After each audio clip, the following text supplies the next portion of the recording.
بسم اللہ الرحمن الرحیم. السلام علیکم. کیسے آپ محمود وعلیکم صاحب؟ السلام خیریت سے ہیں؟ محمود صاحب، اللہ کرم ہے، آپ کی دعائیں. کتابوں کے آئینے میں تو بڑی دلچسپی آ رہی ہے. جو پچھلی بار ہماری اسٹوری چلی تھی حسد موہانی کے بارے میں، جی، اس کے بارے میں خاصے لوگوں نے اس میں ڈسکس کیا اور کئی نئے پہلو سامنے آئے تھے. اور اس سے پہلے بھی آپ نے ماشاءاللہ بہت اچھی ہمیں باتیں بتائی ہیں. آج آپ کس کو حسن لے کے؟ توانی کی شخصیت ہی جی جی ایسی لاجواب شخصیت. ساری دنیا کی دولت حاصل کر سکتے تھے جی. لیکن غریبی کو انہوں نے جان کے چنا. آج آپ نے کس کا موضوع آج چلنا؟ کی شخصیت ہماری ہے زیڈ بخاری، ذوالفقار علی بخاری، ریڈیو کے انداتا انڈیا اور جی. پاکستان میں جنہوں نے ریڈیو کو لایا ہے. تو صاحب شروع کرنے سے پہلے آپ یہ بتائیے کہ ان کی کتاب ہے سرگزشت. جی اس کے اندر چند لطیفے لکھے ہیں انہوں نے. جی. تو لطیفے پہلے یا بعد لطیفے بعد میں؟ دوران ساتھ ساتھ چلتے رہیں گے. میرے خیال لطیفے کو پہلے سنا دیتے ہیں، یا چلیے دوران میں. دوران میں یا آخر میں کر لیں گے، دوران اس میں. میں کیا. صاحب زیڈ بخاری صاحب کا انتقال 1975 میں ہوا، یعنی آج 48 سال ہو گئے. ان کے بڑے بھائی احمد شاہ بخاری جو پطرس بخاری کہلاتے تھے، وہ اس سے 70 سال پہلے انتقال ہو گئے. یعنی پچھلے جو 50 سال گزرے ہیں اس سے لے کر کے اس کے پہلے کے 50 سال میں یہ دو بخاری برادرز کا بڑا شہرت تھا. دونوں اپنے اپنے فن کے بہت ماہر تھے. ان کا تعلق غالباً پشاور سے تھا. پشاور سے تھا. جی ہاں، وہاں سے یہ لوگ آئے تھے. پشاور سے تھا. اور کیا اور اردو لکھی ہے دونوں نے کیا ماشاءاللہ. اردو زیڈ بخاری اور پطرس بخاری کا اصل میدان انگریزی تھا. لیکن ان کے وہ 11 مضامین ہاں پطرس ہیں، وہ تو ابھی تک چھائے ہوئے ہیں. اور یہ دونوں جو تھے یہ اجماع ضدین تھے، ضد تھے ایک دوسرے کی. اچھا. بڑے بخاری جو تھے ان کا انگریزی کا مطالعہ بڑا زبردست تھا. جی. انگریزی پر ان کے عبور کا یہ عالم تھا اور زبان کے بنیادی اصولوں، محاوروں، روزمرہ اور لغت کے معاملات میں انگریز بھی کبھی ان کا مقابلہ کر اچھا، سکتا تھا. مطلب کی اچھا، یہ ہم پطرس بخاری کی بات کر رہے ہیں. یہ لکھنے والے فیض احمد فیض ہیں، اچھا اچھا اچھا. یعنی عام آدمی کی رائے نہیں ہاں ہے. ہاں، سمجھ گیا میں. بخاری صاحب کے زیڈ بخاری کے انتقال کے بعد ایک کتاب ان کے دوستوں نے مرتب کی ان کی یاد میں، آزاد مرد بخاری ایک گفتگو. اچھا. ان پر اس کتاب میں مختلف ان کے دوستوں کے جنہوں کے ساتھ گزارا، جنہوں نے وقت گزارا. ان کے مضامین تھے. جی. دیکھیں ان مضامین میں جو تعریف اور توصیف ہے اس میں کوئی چاپلوسی یا کاسرلسی نہیں ہو سکتی، اس لیے کہ تو وہ تو اللہ کو پیارے ہو گئے چکے تھے بالکل. اور اللہ کے پیارے ہونے سے 16 سال پہلے تو وہ ریٹائر ہو چکے تھے. مطلب دوستوں کا خراج عقیدت تھا یہ. ہاں، تو ریٹائر آدمی اور دنیا سے گزرنے والا کسی کو کیا دے سکتا ہے. صحیح بات ہے. یہ ہے. تو یہ تھا بڑے بخاری کے متعلق. دوسرے بخاری کے متعلق زیڈ بخاری کے متعلق وہ جو کہتے ہمارا آج کا موضوع ہے. ہاں، جو کہتے ہیں کہ ان کا طریقہ بھی زبان کے فرق سے وہی تھا جو بڑے ساتھ اختیار کیا ہوا تھا. یعنی بال کی کھال اتارنا، تلفظ، املا، ماخذ، معنی، استعمال، غرض، ہر بات میں کمال، دونوں اہل زبان کو مات کرتے تھے. یہ تو ہماری گفتگو ہو گئی کہ دونوں پشاور کے تھے. نہ ان کی مادری زبان انگریزی تھی جس کے وہ ماہر تھے، نہ ان کی اردو تھی جس کے یہ ماہر تھے. ویسے یہ بڑی عجیب و غریب بات ہے کہ اردو زبان نے تو گنگا جمنا وادی میں جنم لیا، لیکن جو لکھنے والے اچھے ملے ہیں وہ یا تو پنجاب سے ملے ہیں یا یہ ماشاءاللہ پشاور سے ملے ہیں. ایسی اردو دیکھیے زبان ہے. پشاور سے تو کافی کم لیکن پنجاب سے لیکن یہ بہت بھی ملے. ہاں. یہ ہے.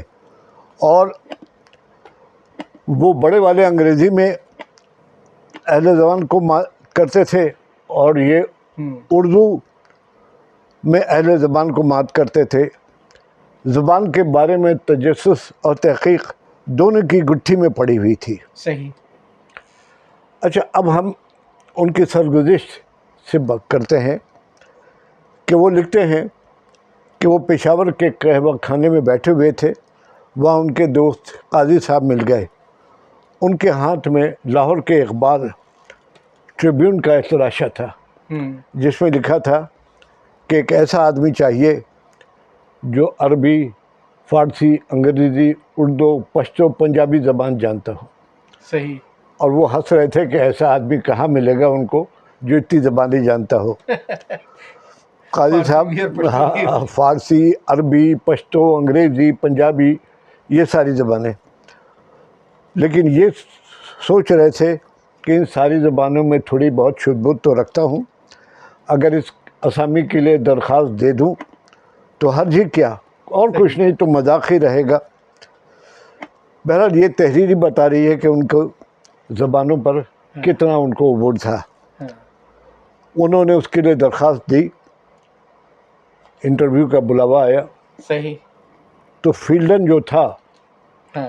اس نے، انہوں نے کہا کہ میں جہاں ہوں وہاں اچھا ہوں، یہاں آنے کی ضرورت نہیں ہے، ریڈیو تو ابھی قائم کر رہا ہے، ہو رہا ہے، اور میری تنخواہ بھی زیادہ ہے.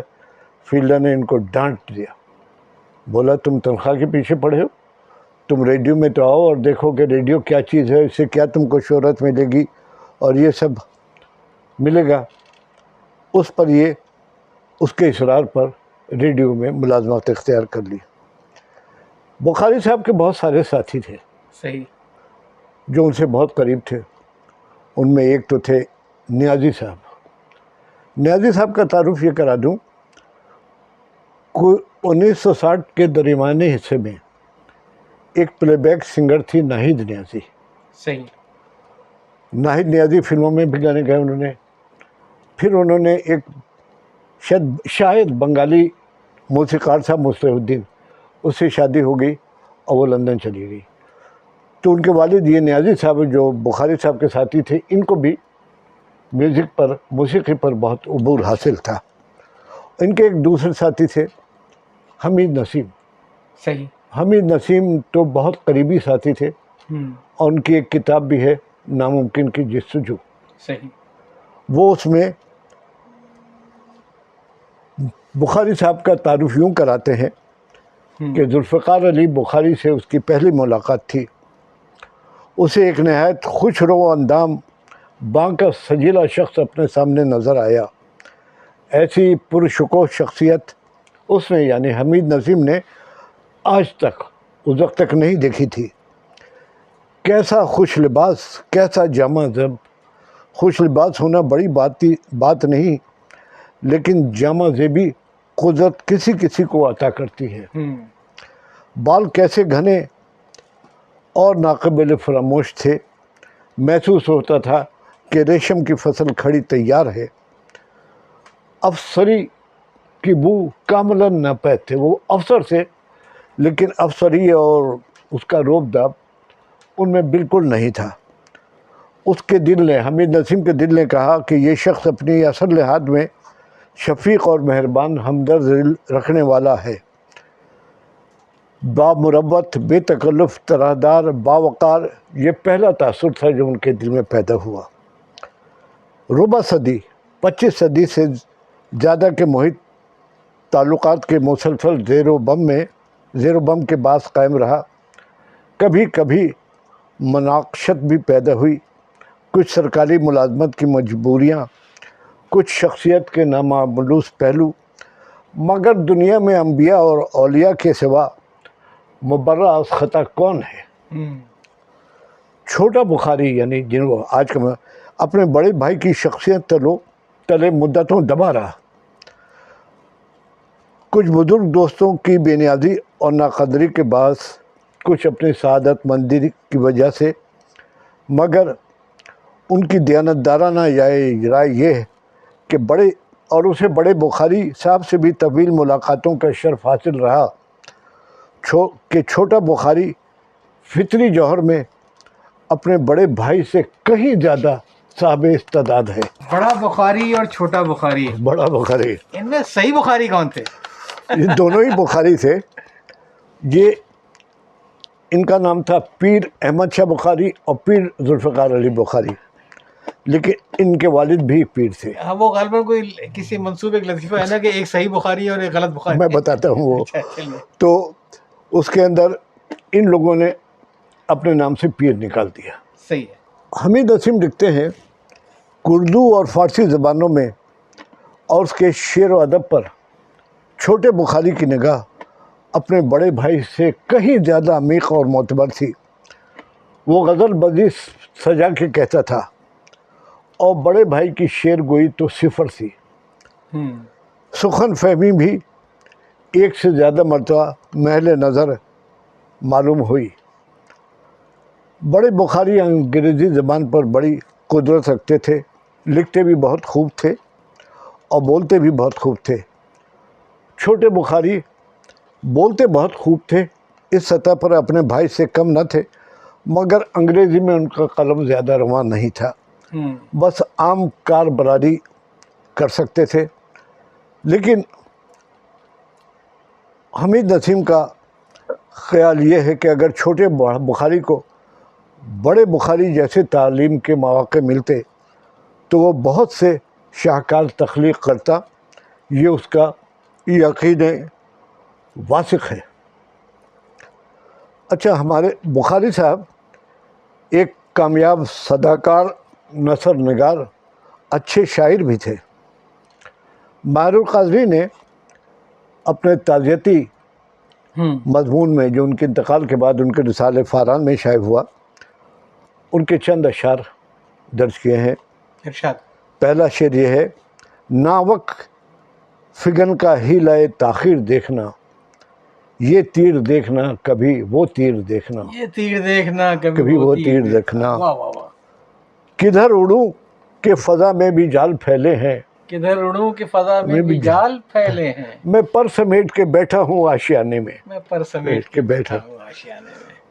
اور ایک اور خوبصورت شعر ہے کہ عشق کا میں کدا ویران نظر آتا ہے، عشق کا میں کدا ویران نظر آتا ہے، ایک کافر بھی نہیں بستی میں مسلمانوں کی. ان کی غزلیں خوب سے خوب تر ہوتی تھی. مشاعروں میں ان کو داد بھی بہت ملتی، اور کسی مشاعرہ میں ایسا ہوا کہ ان کی شعر خوانی کے بعد کسی شاعر کا رنگ ہی نہیں جما. اگلی قسم انشاءاللہ جائے گی تو اس کو سمیٹ کے کچھ کریں گے انشاءاللہ.